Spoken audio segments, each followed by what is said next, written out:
Good morning. இன்றைக்கி simple பிண்டி மசாலா எப்படி பண்ணுறதுன்னு காமிச்சு தரேன். முதல்ல வெண்டைக்காயை இந்த மாதிரி நறுக்கி வச்சுங்கோ. தக்காளியை இந்த மாதிரி ஸ்லைஸ் பண்ணி வச்சுங்கோ. ஒரு கடாயில் கொஞ்சம் எண்ணெயை ஊற்றி வெண்டைக்காயை ஷாலோ ஃப்ரை பண்ணிங்கோ.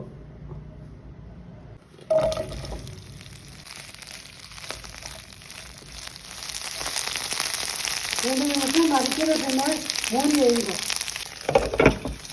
அப்பப்போ களைய விட்டுருங்கோ. அப்போ ஒரே மாதிரி எல்லாருக்கும் கையாகும். இந்த மாதிரி வதங்கின பின்ன நறுக்கி வச்ச தக்காளியை போட்டுங்கோ. உப்பு, மஞ்சப்பொடி, கறிப்பொடியும் போட்டு நல்லா மிக்ஸ் பண்ணுங்க.